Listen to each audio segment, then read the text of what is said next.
Hi friends, welcome to my summer classes. आज का topic है हमारा श्रवण कौशल शिक्षण विकास क्या है, उसका महत्व और मुख्य उद्देश्य क्या है और कुछ विधियां हम आपको बताएंगे। तो चलिए देखते हैं। श्रवण कौशल विकास जो है बच्चे को सुनने में मदद करता है और मेन जो है वो बच्चे को सुनना ही श्रवण कौशल का विकास का अर्थ माना गया है। ठीक है, इन्हें मौखिक सुनाकर यानी कि इन्हें अपने मुख की बोली सुनाकर इसका अर्थ भाव समझाने की क्रिया में निपुण करना यानी कि एकदम ट्रेंड कर देते हैं, तो वो हमारा क्या कहलाएगा, श्रवण कौशल विकास। ठीक है, जैसे कि मातृभाषा का संदर्भ आप देखते हैं कि बच्चे जब पैदा होते हैं तो उन्हें धीरे धीरे अपनी घर की भाषा बोलना सिखा दिया जाता है। वो सीख जाते हैं क्योंकि उसके संदर्भ में रहते हैं, तो वो क्या करते हैं, सीख जाते हैं, तो उसका मातृभाषा का विकास हो जाता है। लेकिन वो मातृभाषा का स्तर बहुत ही छोटा होता है, मतलब सीमा जो होती है बहुत छोटी होती है। विद्यालय में बच्चे जब एंटर लेते हैं तो उसे मातृभाषा सुनते तो हैं टीचर, लेकिन उन्हें बोलना स्कूल की भाषा सिखाते हैं। जैसे कि उनका अर्थ भाव विभिन्न विभिन्न स्वर विभिन्न विभिन्न क्रियाओं के द्वारा स्कूल की भाषा सिखाई जाती है। लेकिन वो शुरू शुरू में बच्चे को मातृभाषा सुनते हैं और स्कूल की भाषा में उसे समझाते हैं और बच्चा स्कूल की भाषा में बोलना शुरू कर देता है। तो यही है हमारा श्रवण कौशल विकास। श्रवण कौशल शिक्षण का महत्व। बच्चों जन्म उपरांत ही सुनने लग जाता है।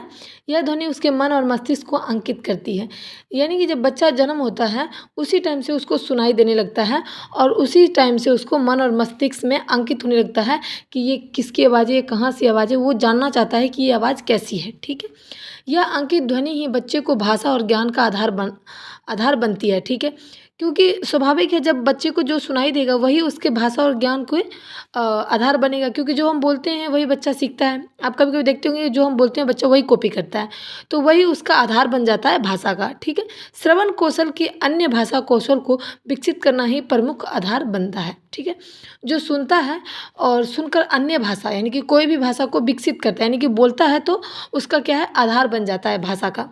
अब देखते हैं पाँचवा, इसे लेखन कौशल के विकास में भी सहायक मिलता है।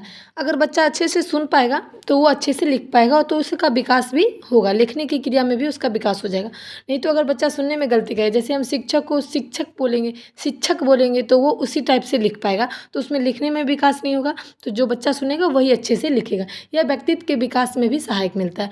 सही है, अगर व्यक्तित्व, अगर बच्चा छोटा से धीरे धीरे बड़ा हो रहा है, अगर उसे अच्छे से सुनाई देगा तो वो अच्छे से बोलेगा, अच्छे से अपने आप को विकसित करेगा, तो ये व्यक्ति का विकास में भी सहायक करता है। अब आती है श्रवण कौशल का मुख्य उद्देश्य क्या है, यानी कि सुनने का जो मुख्य उद्देश्य क्या होता है, यानी कि सुनकर अर्थ ग्रहण करने की योग्यता का विकास। यानी कि अगर अच्छे से सुनेगा तो उसका अर्थ भी अच्छे से उसको समझ आएगा, तो अर्थ समझने की योग्यता का विकास होगा। दूसरा नंबर है छात्र में भाषा व साहित्य के प्रति रुचि पैदा करेगा। अगर मुझे कोई भी चीज़ अच्छे से सुनाई देगा, अगर हम ध्यान से सुनेंगे, तो स्वाभाविक रूप से अगर हम कोई बुक ही पढ़ते हैं तो कभी कभी हमें बहुत अच्छा लगता है। क्यों? क्योंकि हमारा जो मन है वो एकत्रित है, यानी कि एक जगह पर टिका हुआ है, जिसके कारण रुचि पैदा होता है, हमें अच्छा भी टॉपिक लगता है। तीसरा है छात्रों की मौलिकता में वृद्धि करना। सही है, मौलिकता मतलब क्या, उसके अंदर जो मौलिक की भावना है यानी कि वृद्धि करना। छात्र को जब बच्चा छोटा होता है तो धीरे धीरे जैसे उसकी मौलिकता बढ़ती है यानी कि उम्र बढ़ती है, वैसे वैसे उसकी बुद्धि बढ़ती है, वैसे ही छात्र की मौलिकता का वृद्धि करना भी होता है।